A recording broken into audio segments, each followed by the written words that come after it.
title STD, STI. If you don't know, it stands for sexual transmitted diseases and infections. Test verification. Cool. So basically 1 in 5 people in the US have an STI. This is from CDC. 26 million folks acquired STIs in 2018.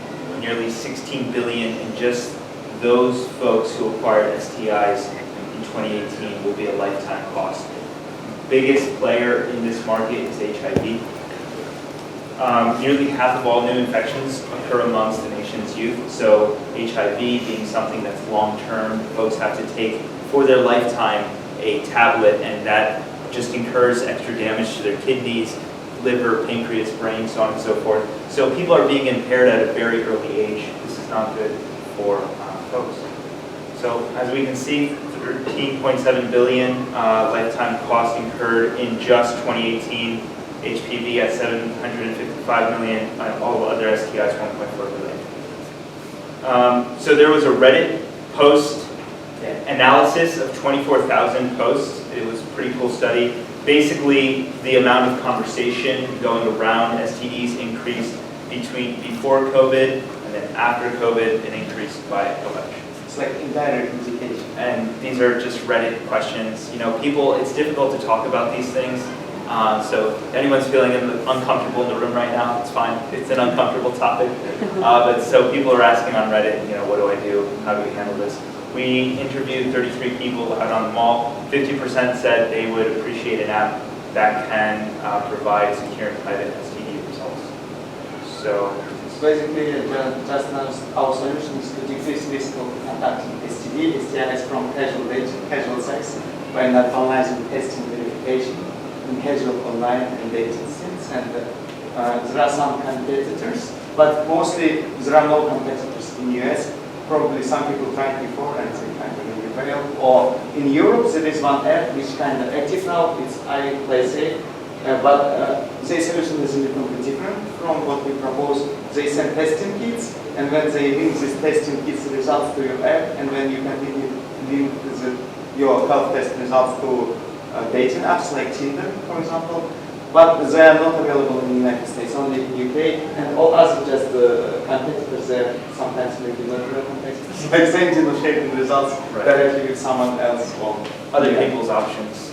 Yeah, and this is like the wireframe which we created. Our app will be, it's like web application or just web mobile application. It will be partnership to mobile devices because people carry them all the time. And there are different screens, like just basic screens, so plug in and sign up. And then the most important property will be like show QR code or scan QR code. And using this by scanning QR code, you can see like the health status of person who we scan, but we will not give super details like we keep it private. We just give like a recipient function, it's yellow light, like traffic light, or like it's safe, it's green light.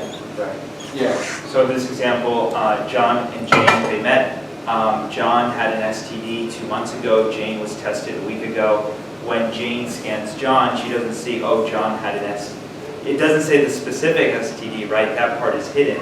But what it does show Jane is yellow, proceed with caution with his partner, right? So to keep folks safe. Because STDs and STIs, they can cause people to not have children. They can cause people to start having a child, and then the child is ejected in the middle of the pregnancy, or it's a failed pregnancy. So this is a very important issue. This is our user journey. So there's 2 methods. There's the dating app integration, and then there's the in real life integration. Okay.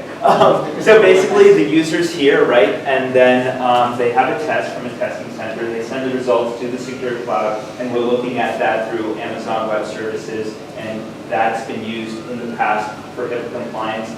Then a digital card will be created. It can be linked with the dating app, and 2 users connect. They'll be able to communicate to the cloud. It will be encrypted, so our company will not have access to the data. Sorry that I'm speaking so fast. Then there's going to be the red light, yellow light, green light, so recommending how are things going to move. Of course, we'll have a legal clause that will say we can't 100% guarantee that you won't have. So this is our team, biomed and comp sci masters, and then I have a background in Ayurvedic health and wellness, and we'll be seeking someone in HIPAA compliant AWS infrastructure. And that's it. Good job.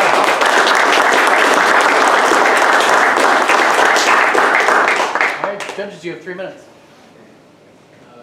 Do you have any way that you're going to get paid for this? Yes, so we're believing that the user will incur the cost It will be business to customer. as a SaaS model.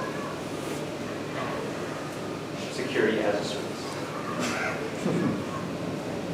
What does the process look like when you integrate with Tender and like the other agencies? Yes, absolutely, great question. So we'll be speaking with independent testing centers to prove our model, then we'll be seeking funding to build our model and build our MVP, and then from there we'll begin to approach small dating companies and hopefully go up to bigger ones. We'll be targeting the male homosexual market first. And also, like hospitals can, like we can leverage like help hospitals to promote themselves because they can say that we have integration with this app and you can use it. Yeah. Next question.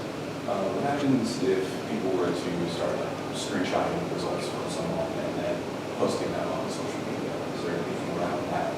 Protections? Right, we haven't thought about that, but we would absolutely create something that the user, our goal is to be in close contact with the user and protect their privacy. During our testing, that was the highest, that's a social media trouble, if that were to happen. Next question. On my side, I was wondering when it comes to how you're scaling this. So because it's all about the privacy aspect, word of mouth, are you really just going for social media itself, or really expecting people to be talking to their friends publicly about it?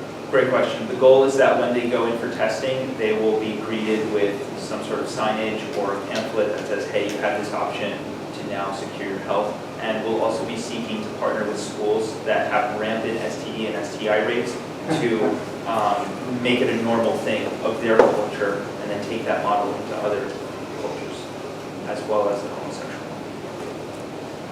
And over with the SaaS model, different tiers of pricing, intro pricing, anything like that? Could be. We were looking at that briefly, like if someone is very sexually active, how often do they have an STD test and can we accommodate, can we be there for it? But at the moment, it's just privacy.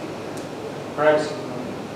That, yeah. So, next question. Are there specific providers that you're targeting first to kind of be that preferred provider that will then link back to your service? Right, so we're looking at small independent testing centers and we're looking at the male homosexual market. They're the most active and at risk, and we'll be doing data analysis likely Florida, New York, California, as to see which groups are very impacted by this hair on fire type problem.